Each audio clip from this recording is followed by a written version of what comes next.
This is Las Vegas Real Estate Now with local real estate expert Harvey Blankfeld. Where we want to educate you about our market, empower you to make wise decisions, and help you engage with our expert contributors. Okay, so let's talk about the data first. Let's get into that. I'm going to bring that up for you. Last week, the week ending November 26th, which was Thanksgiving, we had 4,362 single-family homes on the market. So again, we're only talking about single-family homes. 4,362 on the market. We had 724 put into escrow in that 7-day period. We closed 781 in those 7 days. End of the month is always a little bigger number. When we get to the beginning of the month, you'll see it's a little bit less. 131 were withdrawn. That's right in line with what we've been seeing the whole time. Hasn't really changed a whole lot. The median sold price was $348,121. The median sale price per square foot is an interesting number, $183.94. And we had 34 days on the market, was the median days on market. And that's, again, ending last week. Now, this week, as of today, we have 4,128 single-family homes. Continues to decline. We're about to go under 4,000 homes. Wow. I mean, it's kind of scary. It's really low. It's so low. The last 7 days, we put 615 homes in escrow. When I say we, I mean the collective real estate community, not just Carly and I. 496 were closed in the last 7 days. 117 were withdrawn. The median sold price was $339. Went down 8,000. Again, it's a small sample size, so don't overreact to that number. But that's really more in line with where our real median price is right now, around $340. And then the price per square foot was $182.67. Median days on market was 31. Okay, so what do these trends? What do these trends mean? What does it mean that the market continues to decline in inventory? The laws of supply and demand dictate. That's one of the reasons that prices are going up.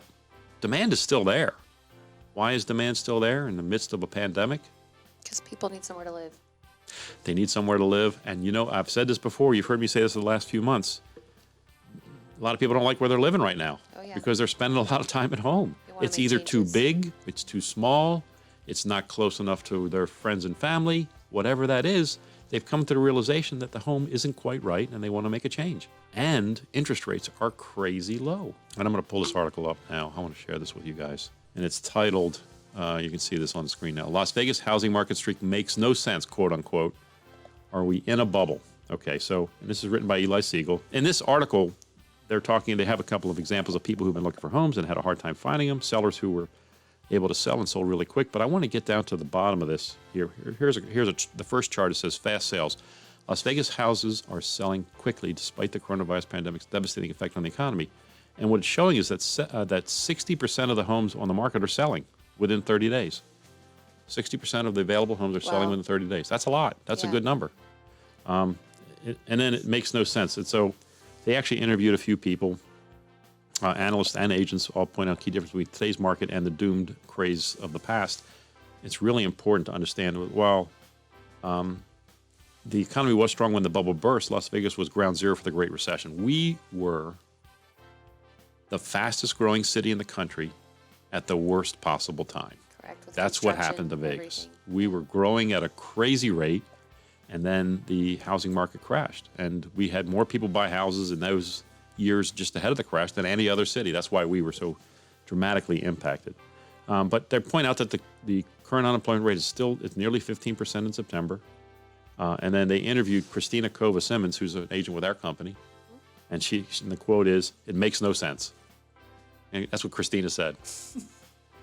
So Christina, while I agree with you to a certain extent, I think we got to look at the reasons. and I'm trying to make sense of it. I'm sorry, I am. I'm trying to make some sense of it. And I don't disagree with her to a certain extent. It's just, I don't say it makes no sense. I would say it's counterintuitive. Yeah. It's you wouldn't believe that real estate is doing this well in the midst of this pandemic, particularly in a city like Las Vegas, which depends so much on people spending discretionary income, of which they don't have any right now. Discretionary. Discretionary. Do you have discretionary income, Carly? I like to spend it discretionary. She spends it indiscreetly. Yeah, but like you said, Harv, I feel there's a part of it, like, if the market would have crashed, if we would have seen this bubble, there's a part of me that thinks we would have seen something by now. Mm-hmm.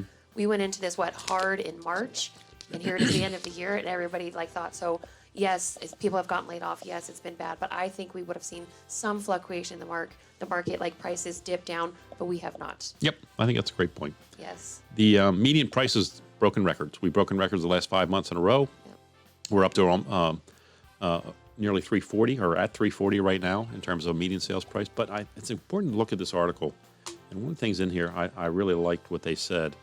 They talked about the fifth consecutive month, a little over 340, up 11% year over year. So we're up only 11% over this time last year. It's not like we're jumping 30, 40%. We're not. No. In 2013, our values jumped 30%.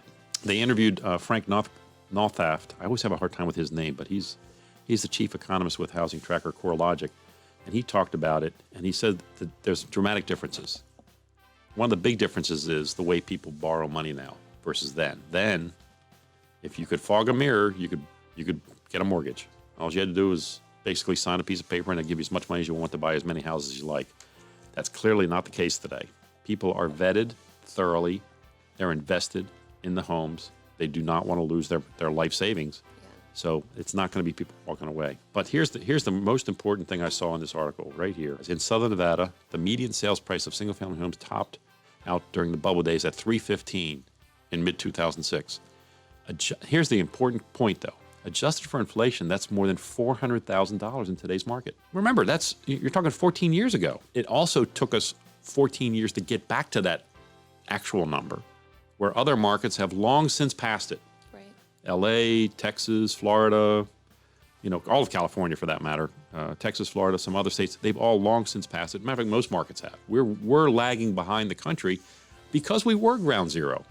So I'm going to say that people in Vegas haven't forgotten that. The other article I clipped this week was about evictions. I know it's not a fun topic, not something that we want to talk about, but we need to. This is a real estate show. We need to talk about that. Basically, what they're talking about is the idea that the CDC has imposed basically a moratorium on evictions also. But in order for tenants to qualify for that, they have to complete an affidavit. They have to complete a document that basically says a few things.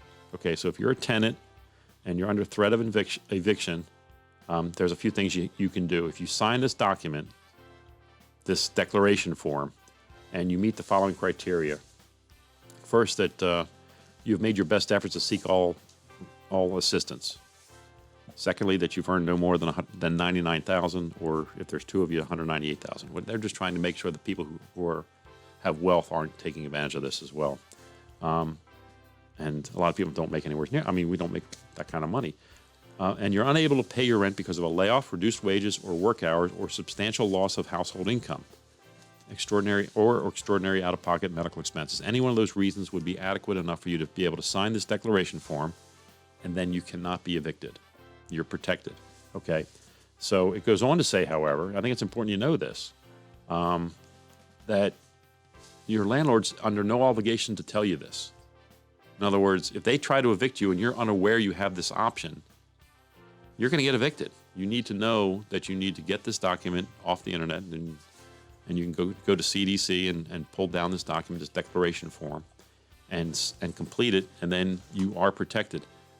There's many landlords right now who are frustrated, and you've heard me talk about this before. If you're a landlord and you're counting on that money to pay your bills and you're not getting it, now you're in financial strife. You're in problems, and landlords need that money to pay their bills, and so without getting it, it's problematic for them as well. So we understand that they're anxious to get their rents collected, but we also understand that some tenants just can't pay. Right. Then it's like, who struggles? Right. It's just tough. It's very tough. It is. It's brutal right now for tenants and landlords. The unfortunate thing is for tenants is they don't have. There's not enough term in their agreement to fix it. A mortgage is 30 years. Mm-hmm. It's kind of, you can spread that out, you can move it to the back, it's not going to be as painful to the homeowner. With rents at 1 year. Yeah. So with a normal lease in Southern Nevada is 1 year. So if they've already missed 6 months, that's a short period of time to try to make up 6 months worth of lost payments. Well, the problem was we keep hearing, some tenants hopefully thought that would wash away that, unfortunately missed payments. But again, somebody's missing out there. You can't. Yeah, there is no absolution for tenants. There is none. Please join us again next week as we keep you up to date on everything real estate here in Southern Nevada. Remember, send me any questions or ideas for next week's broadcast. Tune in every Thursday at 3. Also, please let your friends and family know to like our Facebook page and be reminded about our updates at LV Real Estate Radio. We'll catch you next week. Thanks again for joining us.